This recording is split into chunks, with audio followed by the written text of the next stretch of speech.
Welcome to the Work Hard, Play Hard podcast. My name is Rob Murgatroyd, and I'm a former doctor turned lifestyle entrepreneur. Each week, I interview some of the best minds on the planet on the science of achievement and the art of fulfillment. Come take this journey with me. Excuses are over. It's time to live. You want to have more energy, have more imagination, and more curiosity. And it's the questions you ask every day that determine where your imagination goes, how much energy and passion you have. If you think you're creative, you're going to tend to do better on any kind of creative task. Because if you think you're creative, you will naturally look for solutions. You think I'm not creative, you don't look for solutions, and so therefore you will not find them. As Shakespeare said, all the world's a stage. So what if I could learn and help other people learn how to be more poised and have more ease and grace in playing their role in life. Okay, before we jump into this interview, I want to invite you to be considered for my 2019 Traveling Mastermind. So go to workhardplayhardmastermind.com and fill out the application, and we'll jump on a call to see if you're a great fit. This year, we'll be in Boston doing lots of cool things like training with Tom Brady's trainer, Alex Guerrero. In the middle of the year, we'll be heading to Monaco doing things like vintage car rides through the French Riviera. And then we're going to wrap the year in Florence, Italy, doing things like truffle hunting and hot air ballooning over Florence. Look, life is all about fulfillment, and I really try and walk the walk. So if you are looking to be part of our tribe of 28 high-achieving entrepreneurs that are in the 6- and 7-figure range, fill out your application at workhardplayhardmastermind.com to be considered. So think of the mastermind as having two parts. The first is the trip itself, and the second part is what goes on over the 4 days within the mastermind. Our group of 28 entrepreneurs will help you brainstorm and accelerate what you want to achieve in 2019. And we'll do that through a variety of different exercises, brainstorming activities, breakout sessions, goal-setting sessions. You know the drill. So go to workhardplayhardmastermind.com, fill out an application, and we'll jump on a call to see if you're a fit. All right, let's jump into today's episode. What's up, everybody? This is Rob Murgatroyd, and welcome to another episode of the Work Hard, Play Hard show. This episode features Michael Gelb. You can find him on Instagram and elsewhere at Michael J. Gelb.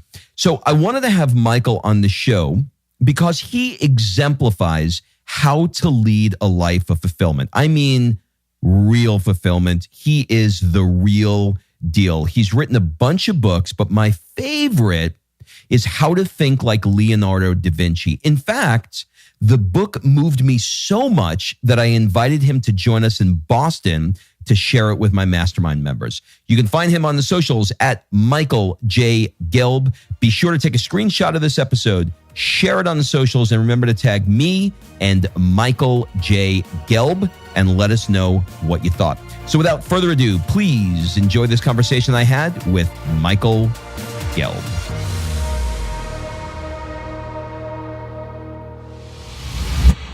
Michael, welcome to the show. Thank you so much. You know what, man? I am super excited to this, and I've really been looking forward to this. Our mutual friend, Mike Zeller, said, Rob, you got to have this guy on the show. So here we are, and I am so excited that you're here. Thank you. Mike is a really cool guy, great energy, super guy. Yeah, really, really cool. So I thought what we would do is we would kind of do the show in three parts. First, we'll talk about the science of achievement and maybe how you help people think more creatively.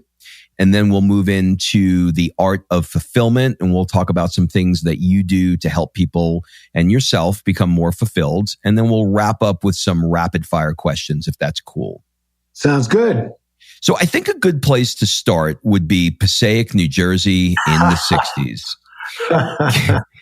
Can you maybe paint a picture of what that world was like for you, and maybe talk about a few things that you did with your parents, say, I don't know, ages 10 to 15? Wow, sure. Passaic, New Jersey. Yeah. It's funny because at the time, it certainly didn't seem the way it seems now. It now seems relatively innocent compared to what it must be like growing up anywhere in the US at the moment. But, it was a classic old-fashioned 50s and 60s deal where we just finished school and went out to play until we got called in for dinner. Then we're made to do our homework. Then we're allowed to watch a little TV, went to sleep, got up, went to school, rinse and repeat. Right. I mean, like those days are over, right? Like no kid has their mother yelling, "Come home now." Like you can't get the kid outside the house now. Well, the hilarious thing is my mom used to have a cowbell, and she would ring this bell when it was time for us to come in for dinner. And that was it. You just hear, it was like Pavlov. You would hear the sound. We'd start salivating for dinner, and we would run home. So it's funny to me how it now seems kind of innocent. And yet at the same time, it was a very challenging time too. I was trying to explain to a friend about the nature of our world today and some of what we're going through. And in some ways, we're dealing with an exaggeration of all of the challenges that have ever been part of American history. They're all right in our face at the moment, exaggerated and asking us to rise to the occasion. I talked to a lot of people. I was talking to a friend last night who was saying she's so depressed about what's happening in the world that she finds it hard to mobilize her resources. And she's a healer. She has people come to her. They're depressed. And I said, well, it's a problem. If you're supposed to be the healer or the person inspiring other people, and instead of inspiring them, you're getting worn down by the unhappiness of lots of people around you, well, that's the opposite of what you're supposed to be doing. And I remember growing up and thinking that the world seemed crazy back then. We did have racial tension. We had race riots at that time. We had the Vietnam War. We had all sorts of things that impinged on people's sense of well-being. But I remember, my mom's a psychologist. And I remember having this conversation with her, and she said to me, the most powerful element is the human mind, for better or for worse. And I remember thinking, that is a profound truth. Do you think your mom having the background in psychology is what led you perhaps to getting doing your master's thesis in psychophysical reeducation? And why did you choose that? Maybe you can kind of explain high level what that is. Sure.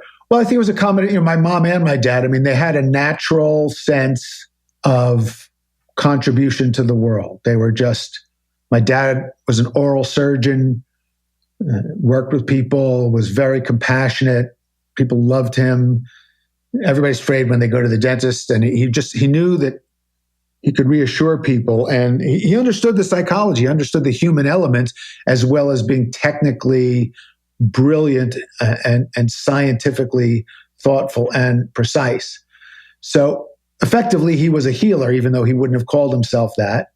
And my mom worked at the Passaic County Mental Health Clinic dealing with all kinds of suffering. Our affectionate nickname for my parents was Mental and Dental. That's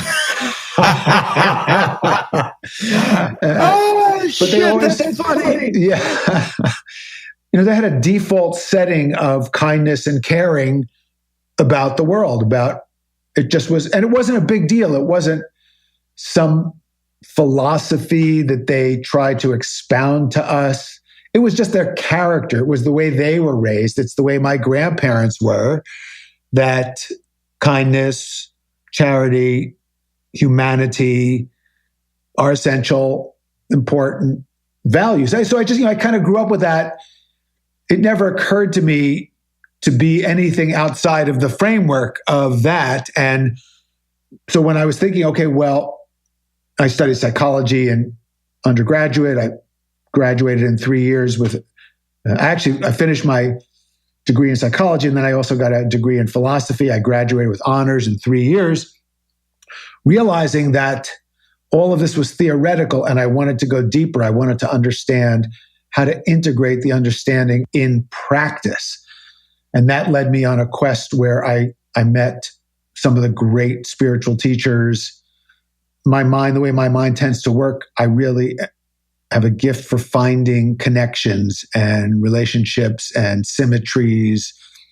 And so I was seeing these what I think are universal truths coming from every tradition.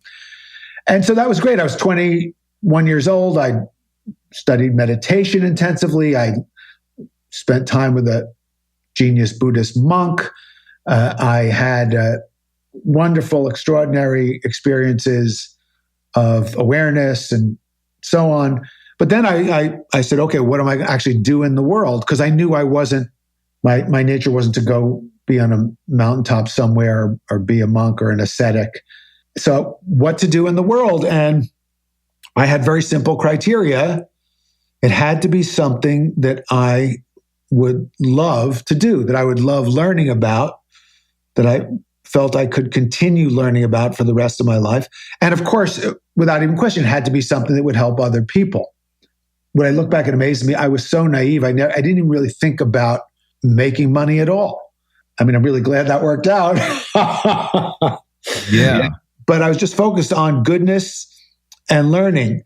So while I was studying the Alexander technique, which is a method of integrating body and mind, they teach it at the Juilliard School, the Royal Academy of Music and Drama in England.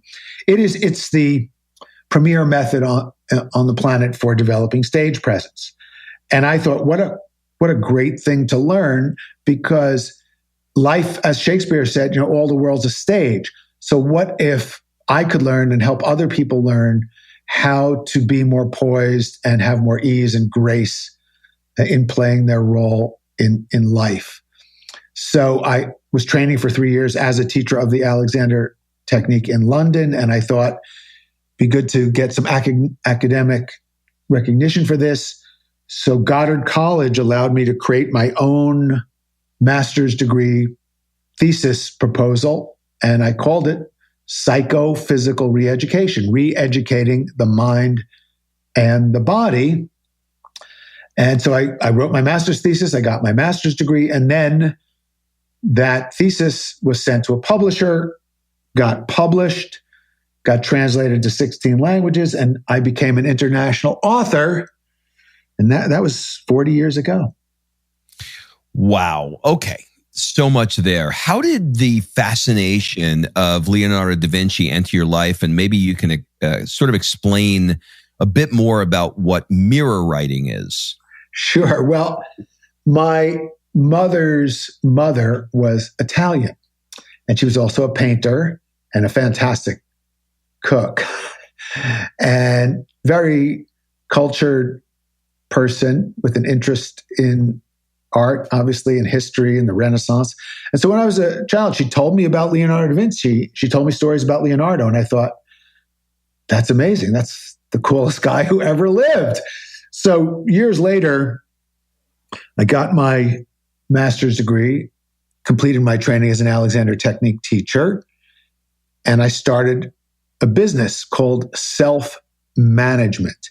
And the idea was to actually go into people's workplaces, observe them, and then give them a customized class on how they could use their energy in a more streamlined and intelligent way.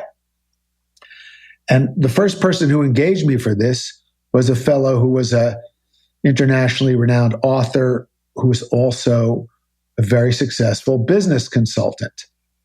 And in the late 70s, he invited me to come to a seminar that he was teaching in Switzerland to a group of senior executives from a multinational computer company. And so I taught them the Alexander technique. I taught them how to juggle. I taught them the inner game of tennis, all sorts of other really cool things, as well as mind mapping and memory technique and speed reading, which I had learned from this fellow. And the head of HR for this company said, we want this young American guy in all our classes around the world. So I got invited to teach all these senior executives I was flying all over the world leading these 5-day seminars called the Mind and Body Seminar. This is in 1979, 1980, 81. It turned out that a lot of them were really interested in the creativity side of what we were teaching because they realized that innovation would be really important for their business. So I was doing more and more classes on how to think creatively. And I remember the stories my grandmother told me about Leonardo da Vinci. So I was telling Leonardo da Vinci stories and people really liked them. And over the years, I did more and more homework about Leonardo. And at a certain point, I just thought, I should write a paper about this. So I wrote a paper about it and people really liked it. And I thought, maybe I'll write a book about it. So then I spent 4 years immersed in Leonardo's consciousness, and the book, How to Think Like Leonardo da Vinci, 7 Steps to Genius Every Day, came out 20 years ago and made all the global bestseller lists and still is a rockin' bestseller. Thank you. Hallelujah, Grandma. Well, you know what? You're one of the best people out there in teaching people creative thinking. And some people believe that they're creative and other people don't. What strategies would you give to people to help them sort of unlock that creativity if they don't think they got it? Right. Well, this is it's a really good point, because if you think you're creative, you're going to tend to do better on any kind of creative task. Because if you think you're creative, you will naturally look for solutions. If you think you're not creative, it's a fait accompli. You think I'm not creative, you don't look for solutions, and so therefore you will not find them. So mindset is a huge element in creativity. And if you can get people just to pretend that they're creative, their scores go up on creativity tests immediately. So attitude does make a difference. Having said that, a lot of the people who think they're not creative are people who consider themselves I work with lots of engineers. I work with lots of people who are involved in an analytical orientation. And they're focused on convergent thinking rather than divergent thinking. Now, creativity really requires the marriage of convergent and divergent thinking. But if you can just explain to those people that here's another modality of thinking that's appropriate for finding new ideas. And you'll discover that most of the new ideas you come up with aren't particularly useful. However, the way the mind works is the greater the quantity of new and unfamiliar ideas you generate, the greater the likelihood that your mind will play with those and combine to come up with something really new that might be a breakthrough. Well, how important is journaling in this whole process?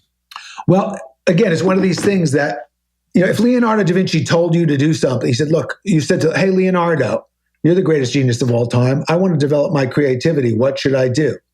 Leonardo would say, take a little notebook, carry it with you wherever you go. And when you have an idea, write it down, even if it seems like a crazy idea.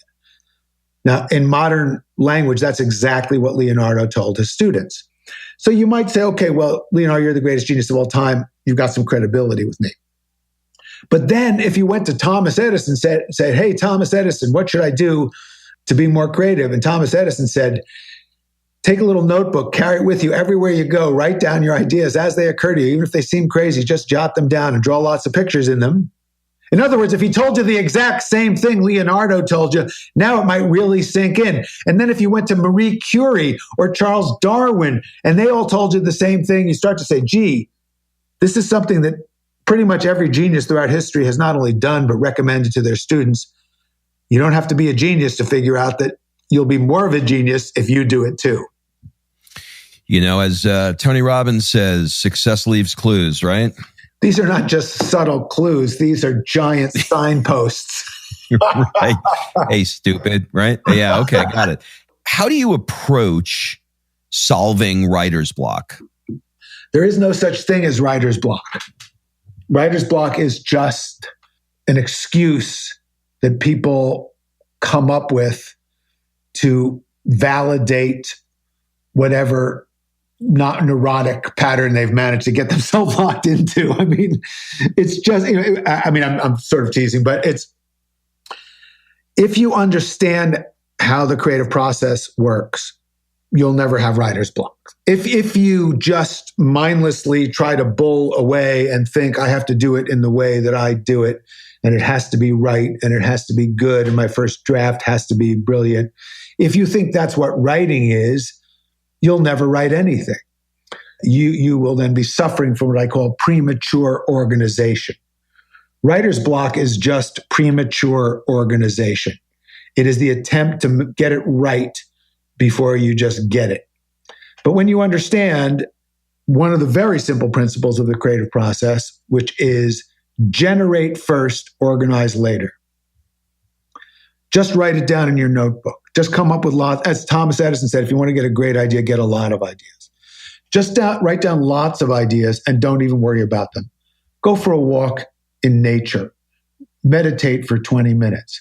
Practice your juggling. Do some Tai Chi or take a nap. Then come back and look at what you've got with an open mind and look for patterns and connections. And more often than not, you'll be surprised that you're inspired and the writing starts to flow. If it doesn't, back to the drawing board, generate lots of new associations, do some creative doodling, read something and get some input, listen to a podcast, inspire yourself, take a break, come back. So there's a process. Well, you wrote the book you just mentioned, which is How to Think Like Leonardo da Vinci. What are a few strategies that people come to you and they say, you know what, that book taught me how to do this, this, and this? Like, what are the most common ones that you hear? My favorite thing anybody ever said was, this book gave me everything I always wanted to teach my children, but didn't have the words to say. What a beautiful compliment. Yeah. So, there's 7 principles for thinking like Leonardo. The first is insatiable curiosity. It's our birthright. The second is to think for yourself, cultivate independent thinking. The third is to awaken your senses, sharpen all your senses and your appreciation for beauty.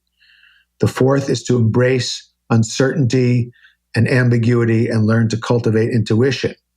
The fifth is to integrate art and science, logic and imagination.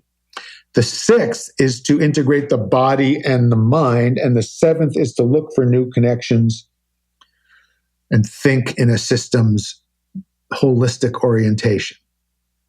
So the principles, it turns out that the principles have formed the basis of the curriculum of schools at lots of different levels all around the world.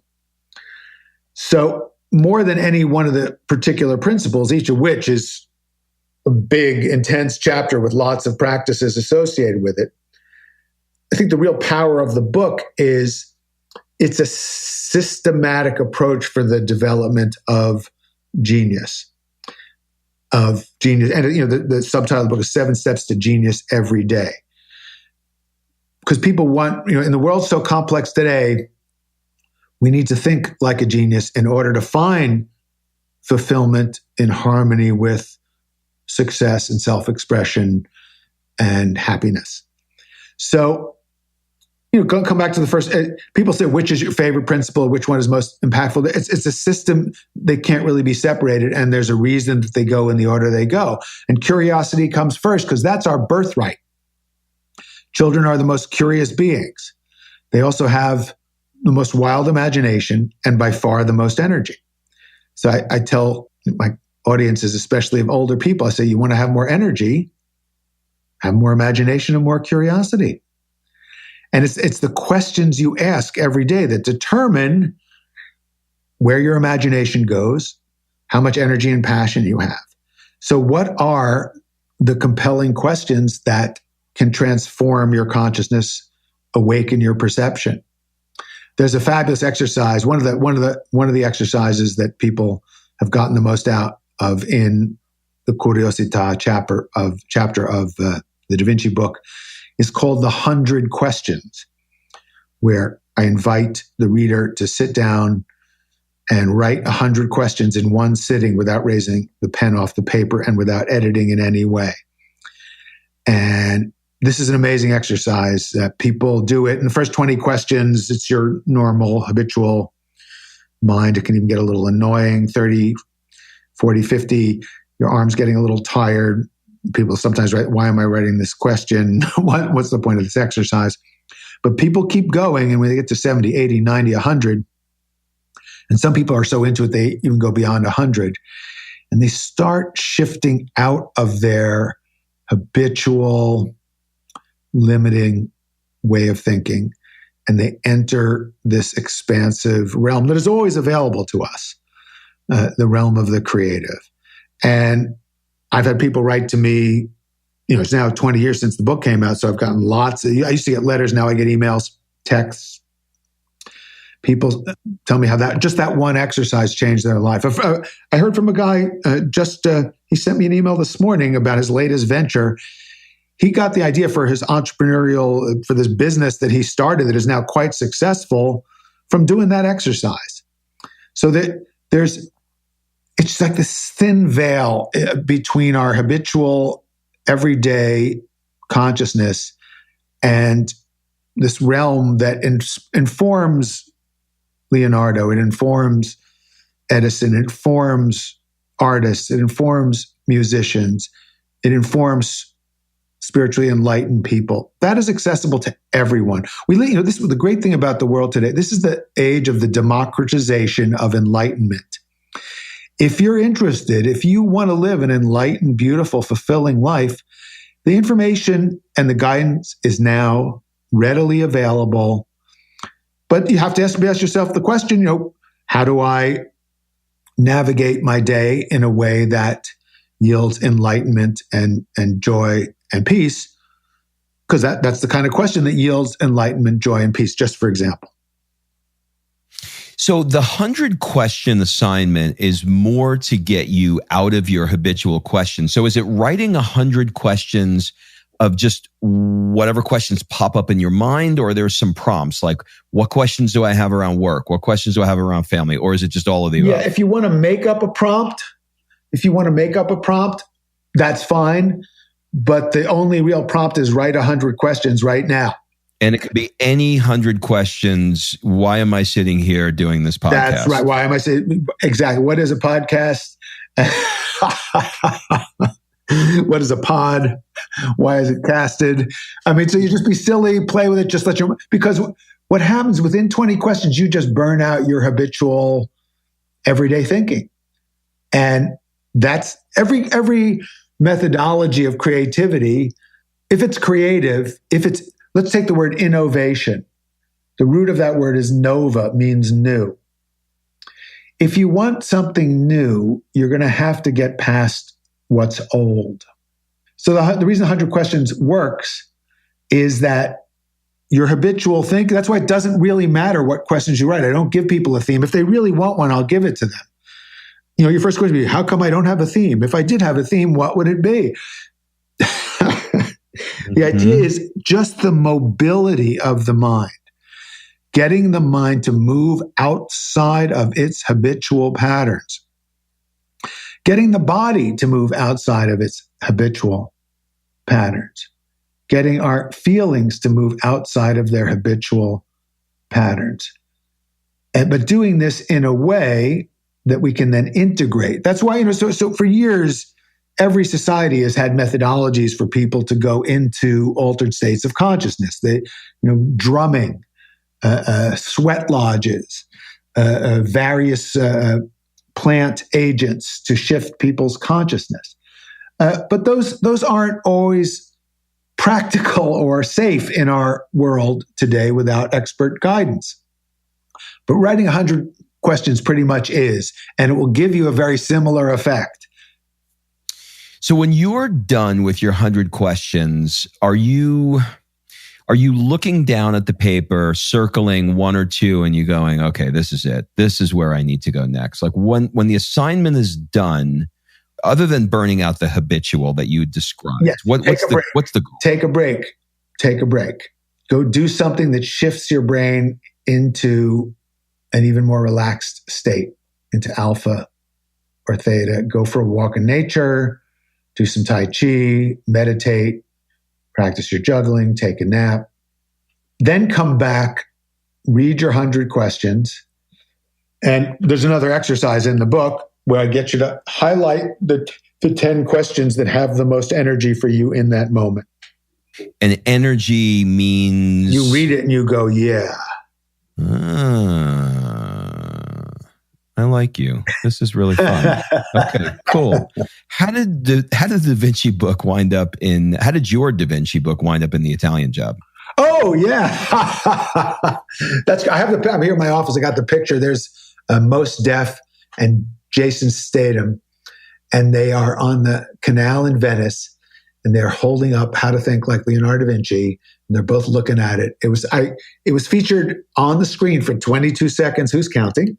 And and the funny thing is, the first I heard of it was when I got endless emails from people saying, "Oh my God, your book's in the Italian job." Da, da, da, da, da. And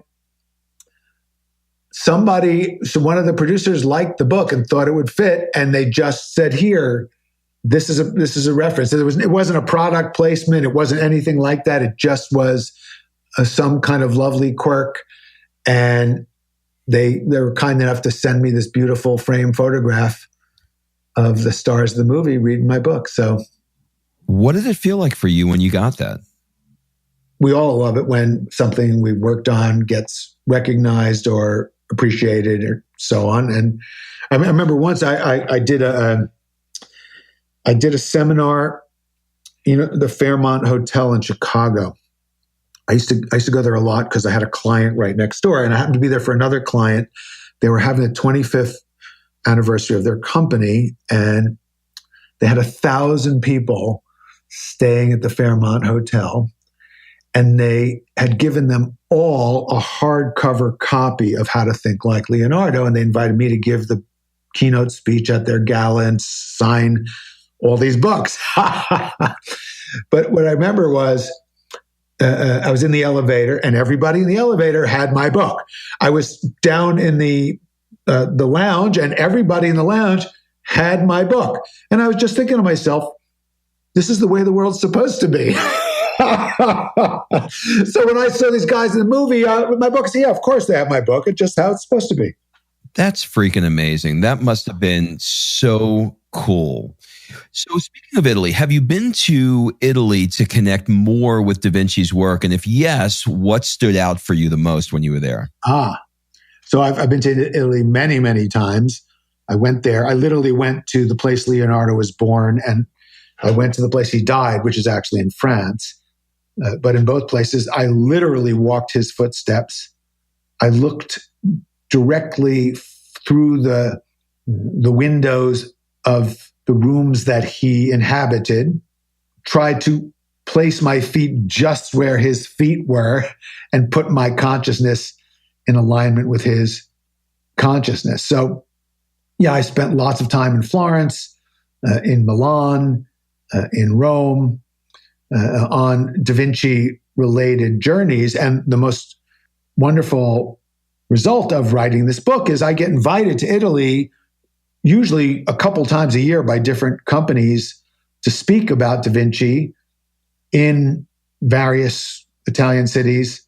So yeah, I actually get paid to go to Italy now. Dude, that is so freaking incredible. Really, really incredible. I love this. So what's the difference between the Da Vinci book and the Edison book, Creativity on Demands, Innovate Like Edison? Right.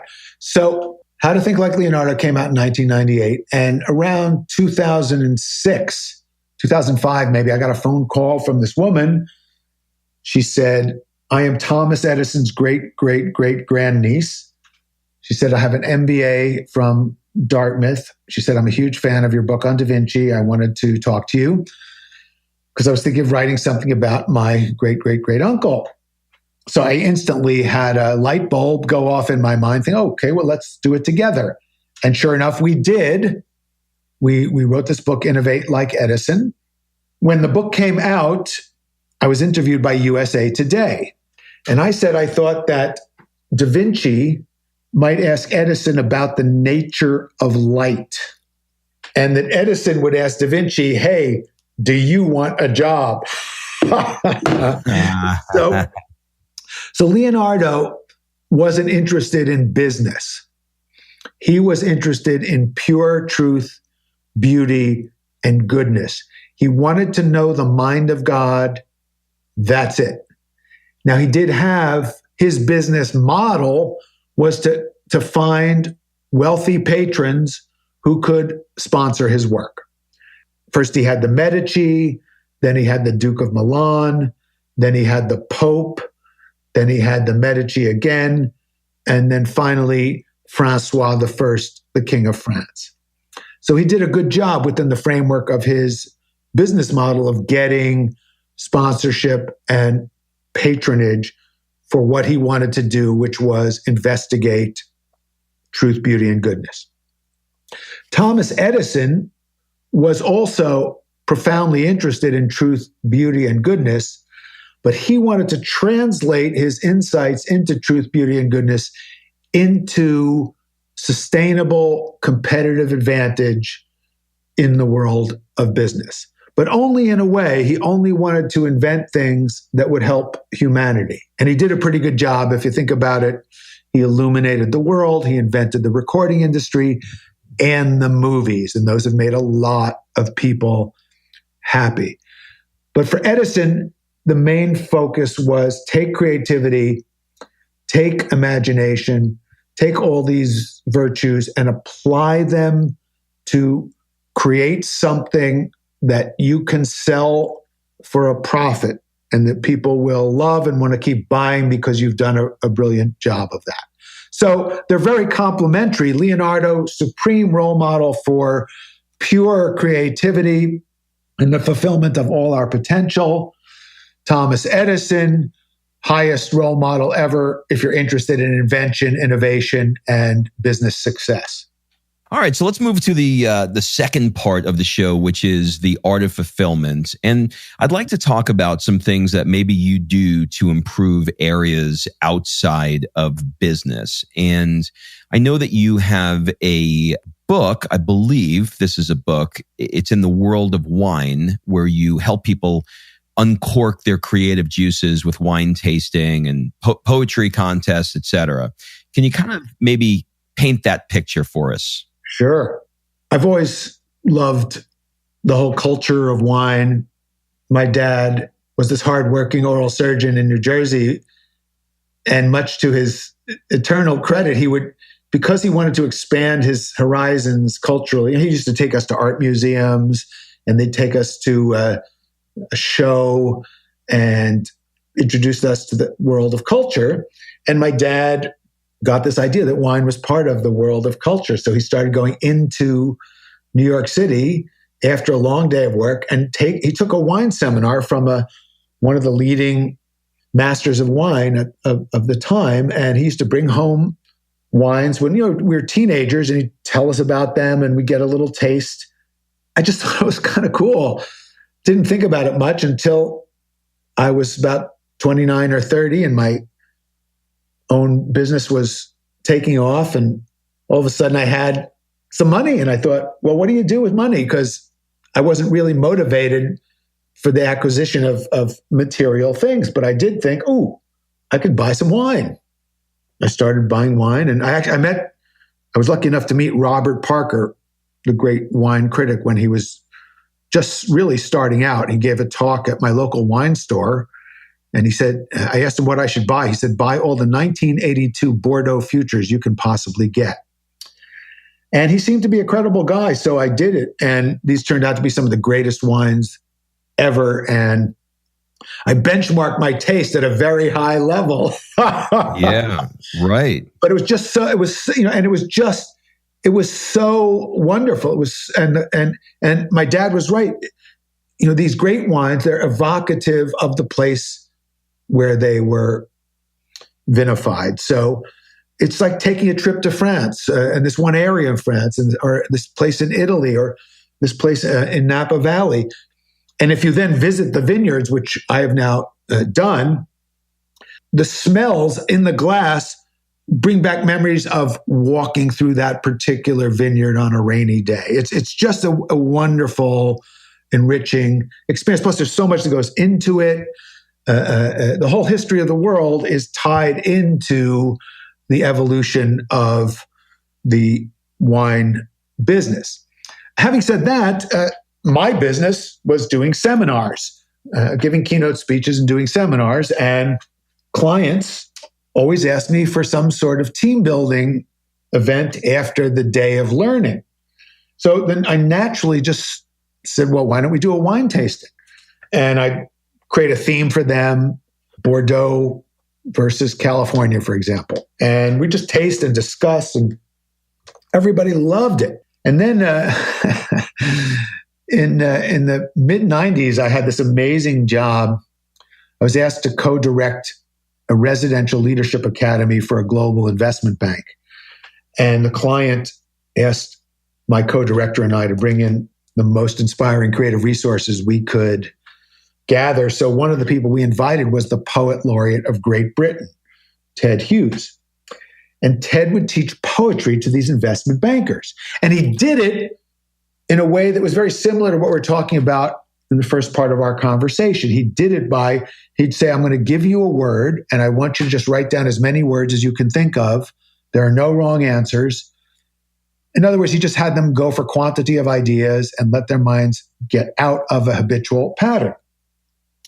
And then he'd have them turn those words into a poem. And it was compelling. Having said that, I was getting to go out night after night, drinking fine wines, courtesy of our client, with the poet laureate. And my natural curiosity, I'm asking, what could make the poetry class even more fun and more effective? And I thought, what if we did the wine tasting before we wrote the poetry? And guess what happened to the poetry? It got way better. So this became it's something I still do for groups all over the world. People say this is by far the best team building we've ever done. We do chocolate tasting for people who don't drink wine for whatever reason. And they write this poetry. It's just, I do this for engineers. I do this for financial managers, physicians, salespeople, you name it. And when people discover that that person we were talking about in the beginning who thinks they're not creative.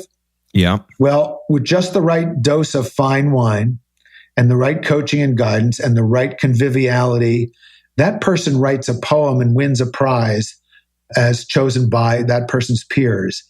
And they discover that they're more creative than they ever knew they were. And then they hear their colleagues sharing this poetry that, I'm telling you, in many cases, it's either riotously funny or just so moving, people are in disbelief that it was the guy from the engineering department or the CFO who wrote that poem. So helping people discover that they're more creative than they thought they were in a way that is just wildly fun. That's this exercise that I evolved. And so I wrote a book about it. It came out in 2010 called Wine Drinking for Inspired Thinking, Uncork Your Creative Juices. And although the hardcover book itself is out of print, I'm working on a new edition. It is an audio book that people can find if they click around from my website. Yeah, it's so cool. Is there a line, though, that, they go from creative to drunk? No, that's part of the beauty of, I've never seen anyone drunk in any one of these events ever. And I never get drunk. Guests at my house never do. We get drunk with only metaphorically. Joy, with love, with inspiration, with creativity, but not with brain toxins. No. Fine wine is the beverage of moderation. You don't say bottoms up when you're drinking fine wine. You don't knock back a six-pack of fine wine. It's fine. That means it has complexity. That means it has nuance. That means it's effectively art that you can drink. Even though beer commercials love to satirize this and pretend it's some sort of effete, pathetic indulgence, they've got it wrong. It's actually part of the art of living. It's also really appetizing and goes perfectly with food. So, people, I don't drink. I don't have a drink. If I meet you in the afternoon, I'll have tea. If I meet you before dinner, I'll have sparkling water. And then at dinner, I'm going to have wine, because wine is part of dining and conviviality and culture. So when it's, in other words, when it's that good, you take your time and you're less likely to overdo it, and you're enjoying it with the meal and with other people. So there's the edge goes off, and the heart opens and the mind opens, and then you float in that happy zone. And that's my experience with it. Wow. I'm not going to change a word of that. That was freaking amazing. I love that. You just painted a picture for me, man. I am going to go out tonight. I'm going to be a big shot tonight. I love that. I am running out of time with you. All right. So we're going to go into the rapid fire round, because you're definitely one of these guys that I can, if I wanted to, I could do 12 hours with you. So let's just wrap up with some rapid fire questions. Answer as quickly or as slowly as you'd like. It's basically a first thing that comes to mind round. What would your friends say is one of your superpowers? Humor, laughter. What's one of the things you're afraid of right now? My answer is something to do with the state of the world and the not being able to save our environment in time. What keeps you up at night? The good news is lately I haven't been kept up at night. Great. What do people never ask you, but you wish they did? Maybe that question. I love that. It's the first time anybody ever done that one. What's the one thing that you want to get better at? Residing in a state of pure loving kindness and compassion. What book have you reread the most? Man's Search for Meaning by Viktor Frankl. It's probably the number one book that comes up with that question, and I think that's probably time for me to read it. What is your guilty pleasure? Well, I'm really skilled at having pleasures without guilt. Love that. What's the one thing that you own and probably should throw out, but you never will? That's almost impossible to answer, because I've moved now 4 or 5 times. I keep getting rid of half my stuff every time I move, and there keeps being too much stuff. So I don't know. I'm not really focused on the stuff. It just seems to be here. So I don't have a particular item. It's just all this stuff. I'm looking everywhere. I don't know. I have all these books, but I think I want to keep them. I'm in my office right now as I speak to you. So yeah. 2 more questions. If you had to give a TED Talk on nothing that you're known for, nothing that you've spoken about, and it can really be on anything that you like or anything you have a passion for, what would it be? Humor. Love that. Last question. We're going to switch it up a little bit. What one question would you like to ask me? What was the real inner motivation for you to immerse yourself in this path of talking to people like me?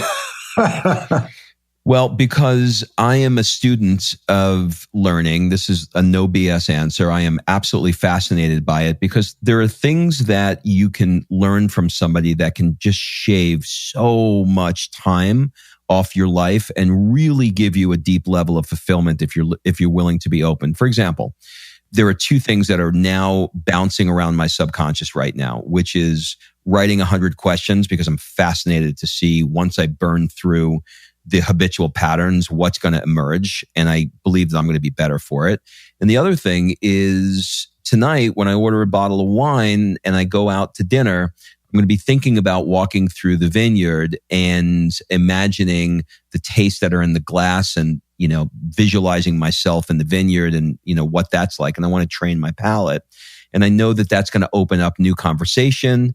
I know when the edge comes off, more creativity will come in, which will probably facilitate deeper conversation with the people that I'm with. So to answer the question, just getting the opportunity to spend an hour with somebody of your stature to teach me as well as teach the listeners is something I couldn't even pay for. So that's how I'd answer it.